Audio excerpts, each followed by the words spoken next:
Hi Leute, ich freue mich, euch begrüßen zu dürfen in Area 18 auf Arcorp, wo in den nächsten 14 Tagen die Invictus stattfindet. Das ist quasi der Landurlaub der Marine der Vereinigten Erde und da findet parallel auch immer eine Schiffsmesse statt. Ihr wisst, ich stehe nicht so wirklich auf den ganzen Marine- und Militärkram, aber zur Invictus-Messe werden immer ein paar neue Schiffe vorgestellt und vielleicht ist da auch das ein oder andere Schiff dabei, das sich zivil nutzen lässt. Deswegen schauen wir uns die Messe auf jeden Fall gemeinsam an. Ich freue mich schon und ich hoffe, ihr seid auch dabei. Bis gleich auf dem Messegelände. Wir betreten jetzt das Foyer des Bewick Convention Centers und wir werden gleich die Haupttreppe nach oben steigen zu den Fahrstühlen, die ins Messegelände führen. Ein paar Sachen haben sich seit dem letzten Mal verändert. Ihr seht vielleicht im Bild oben links haben wir eine kleine Minikarte von dem Geländer, wo wir uns gerade befinden. Und das ist eine der Neuerungen. Dazu kommt auch die neue Star Map. Die werden wir uns im Verlauf der 14 Tage sicher auch nochmal anschauen. Aber jetzt schauen wir uns erstmal die Schiffe vom ersten Tag der Messe an. Da haben wir nämlich diesmal die Aussteller RSI, Origin Jumpworks, Argo Astronautics und Consolidated Outland. Während RSI früher auch Schiffe produziert hat und auch immer noch produziert für die Navy, sind die anderen drei Hersteller eher nicht so Navy-affin. Deswegen werden wir uns das genauer anschauen. Aber ich habe auch mir sagen lassen, dass RSI heute eine Neuerscheinung bringt. Deswegen werfen wir da auch mal einen Blick drauf. Wo wir gerade über Neuerungen sprechen, ich hoffe, der zusätzliche Bartwuchs verwirrt euch nicht allzu sehr. Ich wollte einfach mal was Neues ausprobieren und bis jetzt gefällt er mir ganz gut. Wir haben hier schon vor uns die RSI Polaris, die heute in ihrer Hüllenkonfiguration vorgestellt wird. Das heißt, die ist noch nicht betretbar. Das Interieur ist noch nicht fertig designt. Das ist allerdings eine schwere Korvette, also wirklich ein dediziertes Kriegsschiff, für uns eher weniger interessant. RSI hat hier die Haupthalle und die Halle 4 komplett gebucht. Wir werden in Halle 4 auf jeden Fall nochmal uns den RSI Ursa Rover Medivac anschauen. Das ist eine Art Krankenwagen-Variante des Ursas. Und in Halle 1 sind die anderen Hersteller zusammengepfercht. Da haben wir Consolidated Outland und Origin eher auch nur mit militärischem Fokus. Weniger interessant für uns. Interessanter ist Argo Astronautics, die den MPUV in 3 verschiedenen Konfigurationen vorstellen. 2 davon kennen wir schon, eine ist neu, die werden wir uns auch nochmal anschauen. Auf dem Weg zur Halle 4 ist hier auch nochmal die Anvil F8C Lightning vorgestellt. Die haben wir auch auf der IAI schon gesehen, damals nur in der Hüllenkonfiguration, nicht fliegbar. Mittlerweile ist sie auch für Piloten verfügbar. Das quasi berühmte Kampfschiff des berüchtigten Squadron 42. Wie schon gesagt, für uns eher weniger interessant. Wir sind in Halle 4 angekommen. Die wird gesäumt von Kampfschiffen. Wir haben hier einmal auf der rechten Seite die Scorpius-Kampfschiffe in den Varianten Scorpius, also Basisversion, und Scorpius Antares. Ganz hinten links in der Ecke die Mantis, RSI Mantis, das ist ein Abfangjäger.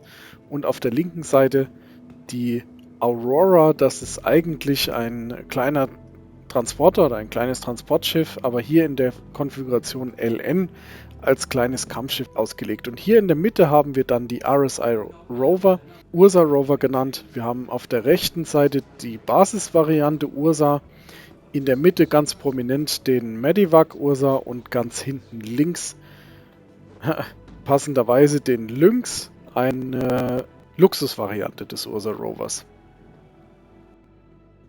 Ursa und Ursa Lynx haben wir uns auf der IAI auch schon angesehen.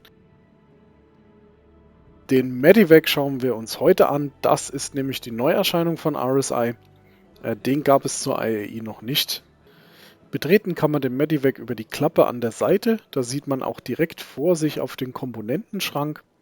Links ist das Cockpit, da gibt es keine Überraschung. Es gibt einen Fahrer-, einen Beifahrersitz. Dann haben wir hier auf der linken Seite des Fahrzeugs nochmal einen Sitz für einen Rettungssanitäter oder einen behandelten Arzt. Daneben die medizinische Station mit allem, was dazugehört. Natürlich inklusive Waffenschrank für die Arten von Patienten, denen nur noch der Gnadenschuss hilft. Nein, tatsächlich kann man hier oben auch die Medguns ablegen, also die medizinischen Applikatoren. Wir haben dann hier auf der anderen Seite das Krankenbett für einen Patienten und die dazugehörige medizinische Konsole und unterhalb der medizinischen Konsole dann auch nochmal zusätzlichen Stauraum. Dieser Ursa Medivac Rover wird auf jeden Fall auch die Art und Weise verändern, wie man zukünftig mit Rettungseinsätzen in Bunkern umgeht. Das liegt daran, dass die aktuell noch recht gefährlich sind. Wenn man mit einem Schiff anreist, nimmt einen nämlich das Verteidigungsgeschütz von einem Bunker auch unter Feuer, wenn man dort zu einem Rettungseinsatz kommt, was ziemlich dämlich ist. Das passiert nicht, wenn man über Land anreist. Das heißt, man kann wirklich bessere medizinische Versorgung auch bis in die Bunker bringen. Wir sind in Halle 1 angelangt bei den anderen Ausstellern und direkt vor uns haben wir schon Origin mit den beiden Schiffen 125 und ich glaube 325 ist das vorne. Jeweils in der A-Variante, also für Abfangjäger. Dann haben wir ganz hinten im Hintergrund auf der linken Seite der Halle den Mustang Delta von Consolidated Outland.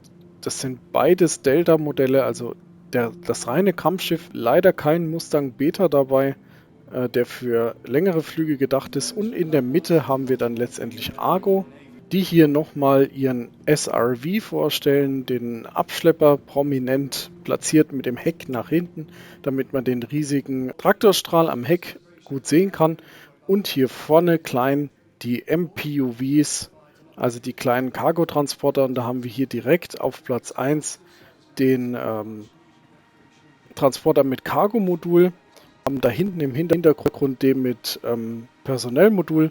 Und hier haben wir die neue Variante, die quasi überhaupt kein eigenes Modul hat, sondern die Frachtcontainer hier direkt anklemmen kann, mit einem Traktorstrahl nach vorne gerichtet und, wenn ich das richtig sehe, noch einem kleinen Traktorstrahl nach hinten gerichtet, sodass man wirklich auf ganz entspannt aus dem Cockpit raus hier die Container anladen kann.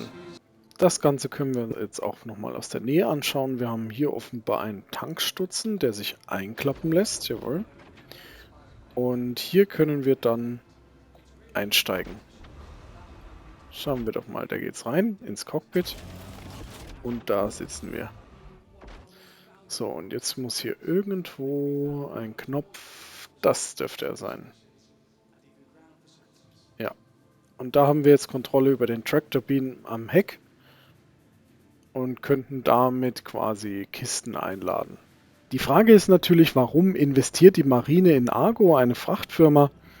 Ganz klar, für die Marine werden so langsam auch die kapitalen Schiffe Realität. Die Idris ist der letzt verfügbar geworden, also auf Flight Ready, komplett ausgestaltet. Wir haben da oben die Polaris, zumindest in der Hüllenkonfiguration stehen, ohne Interieur. Auch die Javelin war langsam betretbar, auch schon zur Hälfte. Und da ist ganz klar, wenn man diese kapitalen Schiffe ausrüsten möchte mit Nahrungsmitteln, mit Material, mit Ausrüstung, dann reicht eben der Rucksack nicht mehr. Da braucht man schon größeres Besteck und deswegen hat man sich für die Kooperation mit Argo entschieden. Nun sind wir auch im Keller angekommen, wo Origin und RSI nochmal ihre Ankündigungen vorstellen. Wir haben hier den G12 bzw. G12A. Das ist ein Landfahrzeug, das in der A-Variante mit Kampfausrüstung ausgestattet ist, ist aber eigentlich ein Luxusfahrzeug. Und dann haben wir hier noch die beiden Ankündigungen von RSI. Wir haben hier einmal die Perseus, einen schweren Kreuzer, unschwer zu erkennen, sieht wirklich eher aus wie ein Schlachtschiff als ein Raumschiff. Dann haben wir hier die RSI Zeus Mk2. Eine Hommage an die originale Zeus-Schiff, das RSI berühmt gemacht hat und auch die Raumfahrt-Ära eingeleitet hat. Das ist hier sozusagen die Weiterentwicklung davon. Hier zu sehen in der MR-Konfiguration, das ist die Kampfkonfiguration. Dieses Schiff wird es aber noch in weiteren Konfigurationen geben, und zwar einmal als Transporter und auch einmal als Erkundungsschiff, was dann wieder für uns interessant wird. So Leute, das war's vom ersten Tag der Invictus 2954. Wir sehen uns gegebenenfalls morgen bzw. übermorgen wieder und euch bis dahin einen guten Flug und bis bald.